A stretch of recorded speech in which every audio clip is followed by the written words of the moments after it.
Hello students, today we are going to start our next exercise 13.3 from the chapter Exponents and Powers of class 7. So in this exercise we will read about the standard form, usual form or expanded form. So what is the expanded form? Expanded means expand करना, है ना. कोई जैसे यहाँ पे आपको ये term मर्ज करके दे रखी है, कोलैबोरेट करके दे रखी है, लेकिन इसको हमें एक्सपैंड करना है. एक्सपैंड कैसे करना है? इस फॉर्म में. This is called expanded form. और फिर उसने यहाँ बोला है कि एक्सपेंडेड फॉर्म में लिखो, मतलब इस फॉर्म को इस फॉर्म में लेके आना है. यहाँ वो कह रहा है कि find the number, number find करो. एक्सपेंडेड फॉर्म दे रखी है, ऐसा नंबर बनाना है यहाँ पे. फिर एक स्टैंडर्ड फॉर्म आएगी. स्टैंडर्ड फॉर्म मीन्स कि बहुत बड़ी जो भी हमें टर्म दे रखी होगी उसको हमें वेरी शॉर्ट वे में क्या करना है, रिप्रेजेंट करना है. That is called standard form. अब ये सारे हम देखेंगे कि कैसे करने हैं, right. So first part of question number 1. सबसे पहले दे रखा है उसने 2, तो लिखेंगे 2 मल्टीप्लाई. देखो पीछे जीरोज कितनी है, 1 2 3 4 5, तो यहाँ लिखेंगे 10 पावर 5. फिर प्लस, फिर क्या है 7 इंटू 1 2 3 4. ये सिर्फ विदाउट डेसिमल है. ऐसे अगर डेसिमल होगा तो वो 10 अपॉन में चला जाता है, आपको पता है, राइट. तो 2 के पीछे 5 जीरोस थी तो 10 पावर 5. अब 7 लिखा, 7 के पीछे कितनी और बस डिजिट बचे 4, तो 4 जीरोस आएंगी, मतलब 10 पावर 4. प्लस अब आ गया 9 3 जीरोस आएंगी, मतलब 10 पावर 3 हो गया. फिर 4 दे रखा है, प्लस डालते जाना है. फिर 4 लिखा. अब 4 के पीछे कितने डिजिट है, 2, मतलब 10 पावर 2 हो गया. प्लस 0, ये ऐसे लिख लिया. 0 इंटू चलो 10 पावर 1 हो गया. प्लस फिर 4 बचा, मतलब 4 इंटू 10 पावर क्या हो गया, 0. ये मेरी हो गई एक्सपेंडेड फॉर्म इस नंबर की. अब नेक्स्ट देखो क्या दे रखा है, 3. अब देखो यहाँ पे 0 था, मैंने आपको लिख के बता दिया. मैं ये टर्म छोड़ भी सकती थी. अगर मैं ये टर्म छोड़ देती तो यहाँ 10 पावर 2 है. अब यहाँ 10 पावर 1 आना था, तो नेक्स्ट में कंफ्यूज नहीं होना कि नेक्स्ट में 10 पावर 1 लिख दो. अगर यहाँ 10 पावर 1 हो जाएगा दैट मीन्स वो 10 बन गया. 10 इंटू 4 40 बन गया, लेकिन ये लास्ट नंबर है, मतलब 10 पावर 0 होगा तभी ये 4 रहेगा, ठीक है. अब यहाँ 3 इंटू कितने हैं डिजिट, देखो 1 2 3 4 5 6, मतलब 10 पावर 6. प्लस आगे 0 0 ना लिखूं मैं, इस बार मैं छोड़ दी हूँ इस बार ताकि आपको पता चल जाए. आगे 6 है, उसके बाद कितनी डिजिट हैं, 3 डिजिट, मतलब 10 पावर 3. प्लस फिर 1 है तो 10 पावर क्या हो गया, 2. प्लस फिर 9 है तो 10 पावर क्या हो गया, अच्छा 1 के पीछे 2 जीरोस थी, ठीक है. 9 पावर कितना आएगा, 9 इंटू 10 पावर 1, 4 इंटू 10 पावर 0. ये मेरी होगी second expanded form, right. Third check करो. थर्ड फिर से 2 इंटू 1 2 3 4 5 6, मतलब 10 पावर 6. फिर 8 के पीछे के डिजिट काउंट करो, 5, तो 8 इंटू 10 पावर कितना हो गया, 5. 0 वाली टर्म लिखने की ज़रूरत नहीं है. 6 इंटू कितनी है डिजिट, 3, तो 10 पावर 3. प्लस फिर 1 इंटू 10 पावर कितने डिजिट हैं, 2, तो 10 पावर 2. प्लस 9 इंटू 10 पावर कितने डिजिट रह गए, 1 डिजिट, तो 1. प्लस 6 इंटू 10 पावर क्या आ गया, 0. ये थर्ड हो गया. अब यहाँ करो 1 इंटू फर्स्ट डिजिट 1, कितने डिजिट हैं पीछे 5, तो 10 पावर 5. प्लस नेक्स्ट डिजिट क्या है 2, मल्टीप्लाई कितने डिजिट रह गए 4, तो 10 पावर 4. प्लस 0 वाला फिर से लिखने की ज़रूरत नहीं है. 7 इंटू कितने डिजिट 2, मतलब 10 पावर 2. प्लस 1 इंटू कितने डिजिट 1. फिर लास्ट रह गया 9, कोई डिजिट नहीं रह गया तो 0. फिनिश. 2 कितने डिजिट 4, तो 10 पावर 4. प्लस 6 इंटू 10 पावर 1 क्योंकि 1 digit. Plus last 8 into 10 power 0 क्योंकि कोई डिजिट नहीं है. सो ये मेरा हो गया क्वेश्चन नंबर 1 कंप्लीट हो गया, राइट. नेक्स्ट है सेकंड का फर्स्ट पार्ट. तो सेकंड का फर्स्ट पार्ट पहले क्वेश्चन चेक करो. क्वेश्चन क्या दे रखा है, क्वेश्चन दे रखी है उसने एक्सपेंडेड फॉर्म दे रखी है. अब आपको 8 इंटू 10 पावर 4 दे रखा है, ठीक है. फिर 6 इंटू 10 पावर 3 दे रखा है, 0 इंटू 10 पावर 2 दे रखा है, 4 इंटू 10 पावर 1 दे रखा है, 5 इंटू 10 पावर 0 दे रखा है। अब देखो 8 और 10 पावर 4, इसका मतलब 8 और पीछे मेरे पास 4 डिजिट्स होंगे, है ना। 1 2 3 4 डिजिट्स दे रखे हैं। फिर उसके बाद उसने दिया 6 10 पावर 3, मतलब 6 पीछे 3 डिजिट है मेरे पास। फिर उसने लिखा है 0, मतलब यहाँ 0 है, उसके पीछे भी 2 डिजिट दे रखे हैं। फिर उसने दिया 4 10 पावर 1, मतलब उसके पीछे 1 डिजिट है, और लास्ट है मेरे पास 5। तो ये मेरा हो गया फर्स्ट का आंसर, राइट। अगर किसी को ये ना समझ में आए तो सेकंड मेथड मेरे पास क्या है, उसने दिया आपको स्टेटमेंट, उसकी जो है वो है 10 पावर 4 प्लस, बुक के साथ साथ देखना थोड़ा टफ हो जाता है तो मैं यहीं पे लिख रही हूँ साइड पे। जस्ट एक ही स्टेटमेंट लिखूंगी आपको समझाने के लिए, बाकी आप खुद लिखोगे। अब देखो 8 कितनी जीरोज हैं, 4, मैंने लिख दी यहाँ पे 4। 6 कितनी जीरोज हैं, 3, तो मैंने 3 जीरोज लिखी, 6 लिख दिया। 0 2 जीरोज हैं, वो भी कोई फर्क नहीं पड़ा, ठीक है। फिर 4 कितनी जीरो है, एक ही जीरो है, 4 आ गया। अब कोई जीरो नहीं है तो 5 आ गया। अब इनको प्लस किया, 0 6 8 बन गया वही। अब वो आपके ऊपर डिपेंड करता है, आपको सीधे पता चल रहा है आप सीधे लिख दो, आपको नहीं पता चल रहा है तो आप इसको प्लस करके ऐड करके ऐसे भी लिख सकते हो, राइट। सो सेकंड पार्ट उसने दे रखा है 4 और 10 पावर 5, मतलब पीछे आपके 5 डिजिट दे रखे हैं उसने। मैं दोनों तरह से करके बता रही हूँ, यहाँ और डाल लेना। 4 पीछे के 5 डिजिट आपके पास एज इट इज़ पड़े, 1 2 3 4 5, क्योंकि 10 पर 5 दे रखा है। अब 5 और 3 जीरोज दे रखी हैं, मतलब 3 जीरोज दे रखी हैं और 5 दे रखा है। अब देखो सीधे ही उसने 5 के बाद 4 वाला स्किप कर दिया। यहाँ पे इक्वेशन में आपके पास चेक करो 5 4 वाला दिया ही नहीं, इसका मतलब वो वाली टर्म यहाँ पे क्या है, 0 है। तो यहाँ मेरे को ज़्यादा सोचने की ज़रूरत नहीं है, ये टर्म मेरे पास क्या है, 0 है। यहाँ तो लिखी नहीं क्योंकि ये प्लस करेंगे हम। आगे उसने दिया 3 के बाद 2 दिया है, मतलब नेक्स्ट टर्म दे रखी है उसने, है ना। यहाँ तो 5 आना था, फिर उसने दे रखा है 3, पीछे 2 उसने जीरोज भी दे रखी हैं। अब एक और फिर से देखो 2 दे रखा है, अब 1 नहीं दे रखा, मतलब वो भी टर्म यहाँ से मिसिंग है, डैट मीन्स वो भी मेरे पास क्या है, 0 है। लास्ट में उसने दे रखा है 2 इंटू 10 पावर 0, मतलब ये मेरे पास दे रखा है 2, ठीक है। तो यहाँ पे आपके पास 300 है और ये मेरे पास 2 आ जाएगा। इनको भी जब ऐड करोगे तो सेम वही चीज़ बनेगी। ये आपके ऊपर डिपेंड करेगा कि आपने क्वेश्चन को कैसे कंप्लीट करना है। सो थर्ड देखो, थर्ड है हमारे पास अब 3 इंटू 10 पावर 4, मतलब पीछे 4 डिजिट दे रखे हैं। फिर दिया उसने 7 इंटू 10 पावर 2, पहले दिया 3 10 पावर 4, फिर दिया 7 इंटू 10 पावर 2। ये क्वेश्चन है, क्वेश्चन क्योंकि बुक को साथ साथ देखना थोड़ा टफ हो रहा है। 3 4 जीरोस, 1 2 3 4 छोड़ दी मैंने स्पेस। अब 7 थर्ड तो दे ही नहीं रखा, 10 पावर 3 वाला पोर्शन नहीं दे रखा, दैट मीन्स यहाँ क्या होगा, 0 होगा।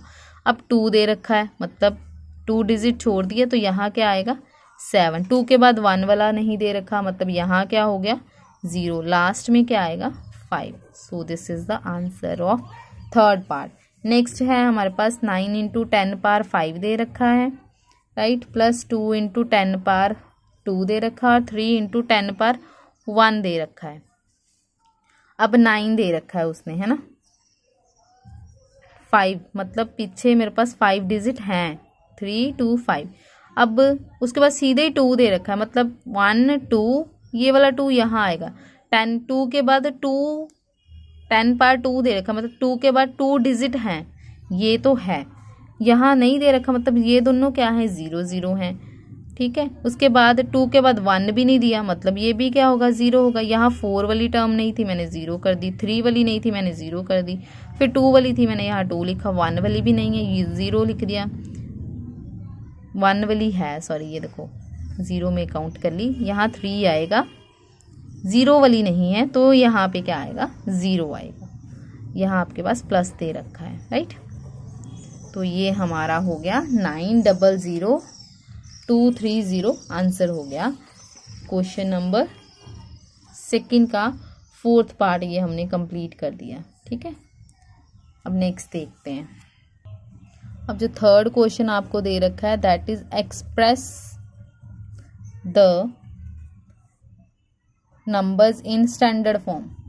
तो मैंने स्टैंडर्ड फॉर्म आपको पहले भी बताया, किसी बहुत बड़ी टर्म को फॉर्म है ना, बहुत बड़ी टर्म को शॉर्ट वे में लिखना इज कॉल्ड स्टैंडर्ड फॉर्म। जैसे यहाँ पे अब आपको टर्म दे रखी है 500 अगेन 00 एंड 000। इसको मुझे शॉर्ट करके लिखना है, शॉर्ट वे में रिप्रेजेंट करना है। तो शॉर्ट वे में मैं इसको कैसे रिप्रेजेंट करूंगी वो हम देखते हैं। अब यहाँ पे देखो 5 दे रखा है, 5 लिख लिया। अब यहाँ कोई डेसिमल नहीं है, जस्ट पीछे मेरे पास क्या हो रही है, जीरोज मल्टीप्लाई हो रही हैं। कितनी जीरोज है काउंट करो, 1 2 3 4 5 6 7। तो सिंपली यहाँ पे बन जाएगा 10 पावर 7। ये मेरा आंसर हो गया। This is called standard form. इतनी बड़ी टर्म को मैंने शॉर्ट वे में एक्सप्रेस कर दिया, 10 पावर में रिप्रेजेंट कर दिया। ठीक है, तो ये मेरे पास क्या होगी, स्टैंडर्ड फॉर्म हो गई, राइट। अगर मेरे को डेसिमल, जैसे यहाँ पे डेसिमल वगैरह जब आएंगे तो वहाँ पे आपको यहाँ देखना पड़ेगा कि आपने डेसिमल कहाँ लेना है। सिंगल डिजिट देखो, जैसे यहाँ पे 5 दे रखा है तो 5.0 हो गया, कोई फर्क नहीं पड़ा। अगर यहाँ पे मेरे को 3 ऐसे दे रखा है तो यहाँ मेरे को सिर्फ एक डिजिट छोड़ना होता है। ये बात आपने याद रखनी है, एक डिजिट छोड़ के यहाँ पॉइंट लगाना ही लगाना होता है हमें। स्टैंडर्ड फॉर्म जब भी बनानी है यहाँ पॉइंट लगाना ही लगाना है हमने। अगर कोई भी बिग नंबर दे रखा है ना, ग्रेटर टर्म दे रखी है, जैसे यहाँ तो 5 ही था तो 5.05 ही हो गया, कोई फर्क ही नहीं पड़ा। तो इसको ऐसे ही लिख दिया। जब बड़ी टर्म्स आएंगी तो पॉइंट यहाँ शिफ्ट करना है, फिर या तो डिवाइड करना पड़ सकता है या मल्टीप्लाई, वो हम आगे देखते हैं। सेकंड पार्ट देखो इसका, सेकंड पार्ट आपको क्या दे रखा है। नेक्स्ट है 7, ये भी सिंपल है, 7 0 अगेन ये 6 जीरोस दे रखी हैं टोटल, ये तो सीधा ही हो गया। 7 लिखा और 10 पार क्या लिख दिया 6, क्योंकि 6 जीरोस हैं। तो ये भी सिंपली मेरे पास हो गया थर्ड का सेकंड पार्ट।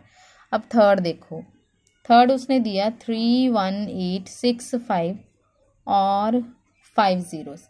अब यहाँ देखो, पहले तो इसी नंबर को मैं लिखूंगी, ये नंबर ऐसे, और 10 के साथ 5 जीरोस दे रखी हैं तो 10 पावर 5 बना दिया।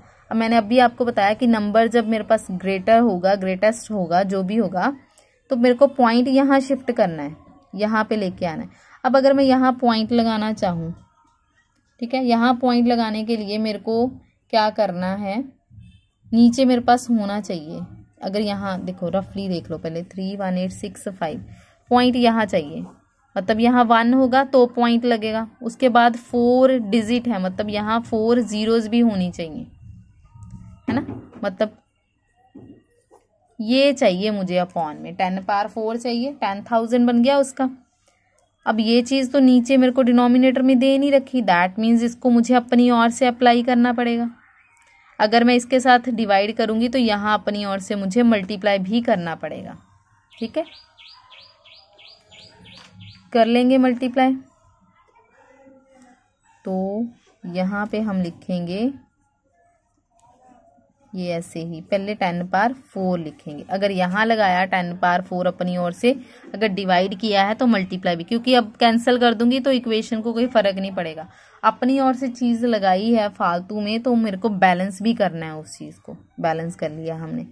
अब ये पॉइंट बन जाएगा, इसका तो बन गया पॉइंट बन गया, मैंने स्टैंडर्ड फॉर्म बनानी थी, ये हो गया।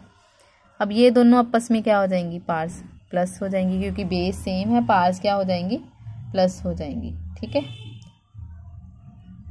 नेक्स्ट देखो फोर्थ पार्ट। अभी भी नंबर दे रखा है लेकिन पीछे कोई जीरो नहीं दे रखी, मतलब ये नंबर ऐसे ही रहेगा। अब रफली फिर से देखो, ये दे रखा है, मुझे पॉइंट चाहिए यहाँ पे, यहाँ तो पीछे कितने डिजिट हैं, 5, मतलब अब मुझे पूरे को 10 पावर 5 से डिवाइड करना पड़ेगा, तो 10 पावर 5 से मल्टीप्लाई भी करूँगी। पहले यहाँ लिखूँगी 10 पावर 5 और यहाँ पे भी लिखेंगे 10 पावर 5। इसका तो हमारे पास बन गया पॉइंट, ये तो हमने लगा दिया पॉइंट, और ये हमारी बन गई स्टैंडर्ड फॉर्म। तो ये मेरा फोर्थ क्वेश्चन हो गया। फिफ्थ देखो, 39087.8। 39087.8। अब मैंने आपको बताया, अभी उसने जो पॉइंट दे रखा है आपको, वो पॉइंट कहाँ दे रखा है, यहाँ दे रखा है, लेकिन मुझे पॉइंट कहाँ चाहिए, यहाँ चाहिए। मतलब पॉइंट मुझे शिफ्ट करना है, ठीक है, कहाँ, इस साइड, ठीक है, पॉइंट यहाँ आना चाहिए। मतलब देखो एक बात और यहाँ पे याद रखनी है, ऊपर वाले क्वेश्चंस में हमें पहले पॉइंट्स नहीं दे रखे थे ना, यहाँ डेसिमल नहीं दे रखा था, लेकिन अब यहाँ पे दे रखा है। अब डेसिमल के अगर मुझे दे रखा हो यहाँ पे ऐसे 56.85, अब अगर तो मुझे इस साइड जाना हो पॉइंट लेके, तो मैं क्या करूँगी, नंबर से डिवाइड करूँगी। अब हमने उसमें भी किया था, अगर आपको याद हो, किंग हैरी डाइड, है ना, विद चॉकलेट मिल्क शेक, कुछ ऐसे किया था हमने, विद चॉकलेट ड्रिंक, शायद ऐसे करके कुछ किया था। तो उसमें भी जब इस साइड आते थे तो क्या करते थे, मल्टीप्लाई, जब इस साइड जाते थे तो क्या करते थे, डिवाइड। सेम डेसिमल के जब इस साइड जाएंगे तो मल्टीप्लाई करेंगे, अगर डेसिमल के उस साइड जाना है तो मल्टीप्लाई करेंगे। अब डेसिमल यहाँ है, लेकिन मुझे डेसिमल यहाँ लेके आना है, मतलब 3.9087 चाहिए। अब कितने डिजिट आगे गई हूँ ये आपने देखना है, 1 2 3 4 डिजिट आगे गए हैं। अगर डेसिमल के लेफ्ट साइड जाएंगे, ठीक है, तो मल्टीप्लाई करेंगे, कितने डिजिट आगे गए हैं, 4, तो 10 पावर 4 आंसर। अगर राइट साइड जाएंगे तो डिवाइड करेंगे। अब यहाँ हम लेफ्ट साइड गए हैं, 3908.78 बन गया। फिर से डेसिमल यहाँ दे रखा है, लेकिन मुझे डेसिमल यहाँ चाहिए। अब फिर से देखो 1 2 3, कितने डेसिमल आगे गए, 3, तो 10 पावर क्या आ गया, 3। ये मेरा हो गया 6th पार्ट। और इसी के साथ क्वेश्चन नंबर 3 भी हमारा स्टैंडर्ड फॉर्म का कंप्लीट हो गया, राइट। लास्ट क्वेश्चन रह गया हमारा इस चैप्टर का, क्वेश्चन नंबर 4 इस एक्सरसाइज का। देखो question number 4, express the number appearing in the following statements in standard form. ये सारे नंबर मुझे क्या करने हैं, स्टैंडर्ड फॉर्म में लिखने हैं। ये तो उसने बताया कि कहता अर्थ और मून में डिस्टेंस कितना है, इतना, स्पीड ऑफ लाइट इतनी, डायमीटर ऑफ अर्थ इतना। ये जो नंबर्स दे रखे हैं इन्हें मुझे एक्सप्रेस करना है, किसमें, स्टैंडर्ड फॉर्म में, जैसे अभी हमने स्टैंडर्ड फॉर्म की है, राइट। अब देखो यहाँ पे सेम, पहले तो 384 है, 10 पार, जीरोस कितनी है पीछे, 6, क्योंकि डेसिमल कोई नहीं दे रखा अभी यहाँ पे हमें, है ना। अब रफली देखना है, अब नंबर सिंगल नहीं है, नंबर है 384, मतलब डेसिमल चाहिए एक। मैंने आपको बताया इस साइड एक ही डिजिट छोड़ना है, इधर जितने मर्जी डिजिट्स हों, मेरे को स्टार्टिंग से 1 डिजिट छोड़ के पॉइंट लगाना है। अब मुझे पॉइंट चाहिए यहाँ, मतलब पॉइंट का 1 हो गया, नीचे कितना हुआ 100, मतलब 2 जीरोस हैं, मतलब 10 पावर 2 बनेगा। फिर मैं क्या करूँगी, 384 को 10 पावर 2 से डिवाइड करूँगी और उसी के साथ क्या करेंगे, मल्टीप्लाई। इसका तो बन गया मेरे पास पॉइंट 384 का, और ये पार्स हो जाएंगी प्लस 6 + 2 कितना हो गया 8, क्योंकि बेस सेम है, पार्स क्या हो जाती हैं, ऐड। अब ये चीज़ मेरे को बार बार नहीं बतानी पड़ेगी, आपको याद होनी चाहिए। अभी ये दे रखा है 3 और इंटू 10 पावर 1 2 3 4 5 6 7 8। अब ये सिंगल ही है मेरे पास 3, इसका मतलब 3.0 है, तो यहाँ मेरे को पॉइंट लगाने की ज़रूरत नहीं है, राइट। नेक्स्ट देखो 12756 इंटू कितनी जीरोज हैं, 3। अब ये नंबर ग्रेटर है, बहुत बड़ा नंबर। अब मुझे क्या चाहिए, पॉइंट चाहिए। कहाँ पे चाहिए पॉइंट, एक डिजिट छोड़ के, मतलब इसका 1 हो गया, पीछे कितने डिजिट हैं 4, मतलब 10 की पावर क्या होगा 4। मुझे डिवाइड करना पड़ेगा 10 पावर 4 से, तो मल्टीप्लाई भी करना पड़ेगा। इसका बन गया पॉइंट 2756, और ये क्या हो जाएंगे, बेस सेम है, पार्स क्या हो जाएंगी, ऐड। 3 + 4 कितना हुआ 7, so this is the answer, right. अभी नेक्स्ट देखो 14, और पीछे की जीरोस काउंट करो कितनी है, 3 + 3 6 + 2 8। अब फिर से पॉइंट मुझे यहाँ चाहिए, मतलब 14 पॉइंट चाहिए। पॉइंट चाहिए यहाँ पे, मतलब पॉइंट का तो 1 हो गया, एक ही डिजिट है मतलब 10 ही रहेगा, है ना, 10 पावर 1 ही रहेगा, एक डिजिट है। अब यहाँ मतलब 10 से डिवाइड करेंगे और 10 से ही मल्टीप्लाई करेंगे, इसका तो बन गया पॉइंट। और ये पार्स क्या होते हैं, जिसकी पार ना हो उसकी पार क्या होती है 1, तो 10 पावर 9, ये आंसर हो गया। नेक्स्ट देखो 1 इंटू काउंट करो 3 + 3 6 + 3 9 10 11, ये हो जाएगा 1 इंटू 10 पावर 11 आंसर। ये 5th पार्ट हो गया हमारा। ये same as 4th part 12 1 2 3 3 pairs हैं, 3 3 के मतलब टोटल 9 जीरोस दे रखी हैं। अब फिर से मुझे पॉइंट चाहिए यहाँ पे, अगर मैं देखूँ मुझे पॉइंट चाहिए यहाँ, मतलब 1 एक ही डिजिट है मतलब 10 ही रहेगा, 10 से डिवाइड किया 10 से मल्टीप्लाई, इसका बन गया 1/2 इंटू 10 पावर, ये 9 थी, 10 पावर कितना हो गया 10 हो गया, ये मेरा हो गया आंसर, राइट, 6th पार्ट का। नेक्स्ट है हमारे पास 7th पार्ट। देखो 1 2 3 4 5 6 6 3 ज़ा 18 19 20, काउंट कर लो 20 जीरोस दे रखी हैं, तो 10 पावर क्या हो गया 20 आंसर। पीछे मीटर, अगर किसी के पीछे मीटर दे रखा तो मीटर, जैसे यहाँ मीटर दे रखा था, है ना, फर्स्ट पार्ट में भी आपको मीटर दे रखा था तो पीछे लिख लेना आप। यहाँ मीटर पर सेकंड दे रखा है तो आंसर में मीटर पर सेकंड, सेम यहाँ पे मीटर दे रखा है तो मीटर, इसमें भी दे रखा है मीटर, राइट, इसमें नहीं दिया, इसमें भी नहीं दिया, यहाँ लिख दिया मैंने। अब ये बनाना है हमें, तो 6230 ये तो आएगा ही आएगा, क्योंकि यहाँ तक, चलो ये ज़ीरो भी छोड़ दो क्योंकि ये ज़ीरो भी पीछे ही काउंट हो रही है। कितनी है 1 2 3 4 5 6 6 3 ज़ा 18 19 जीरोस हैं टोटल, मतलब 10 पावर 19। अब एक बात और याद रखनी है, जब नंबर ख़त्म हो गया, जैसे यहाँ 3 3 के बाद और कोई 2 3 4 कुछ नहीं लिखा हुआ, सारी जीरोस हैं, तो वही काउंट करनी है, बीच की जीरोस मत काउंट करने लग जाना, वो तो टोटली पूरा एक नंबर है मेरे पास, राइट। ये ज़ीरो नहीं सोचना कि 10 पावर 20, बीच की ज़ीरो नहीं हटानी, वो नंबर जो है वो नंबर एज इट इज़ पड़ा रहेगा। अब देखो 6023 है, अब पॉइंट मुझे चाहिए यहाँ पे, मतलब इसका 1 बन गया, पीछे कितने डिजिट है 3, मतलब 10 पावर कितना आएगा 3, तो यहाँ मैंने 10 पावर 3 से क्या कर दिया डिवाइड, और उसी के साथ क्या कर दिया मल्टीप्लाई, इसका तो बन गया पॉइंट। और ये 19 और 3 कितना हो गया 19 20 22। अब इसके पीछे भी अगर मीटर या कुछ दे रखा है तो लिखेंगे, नहीं दिया तो नहीं लिखेंगे। ये हो गया हमारा H part, right. Next 2 parts रह गए। अब यहाँ पे देखो 1353 और 6 जीरोस है, मतलब 10 पावर 6। फिर से ये एक नंबर नहीं दे रखा है, एक डिजिट नहीं है, ज़्यादा डिजिट दे रखे हैं। पॉइंट चाहिए यहाँ पे, फर्स्ट छोड़ के लगाना होता है, पीछे जितने मर्जी बचे। पॉइंट का 1 होता है, पीछे 3 डिजिट है, मतलब 10 पावर 3 चाहिए।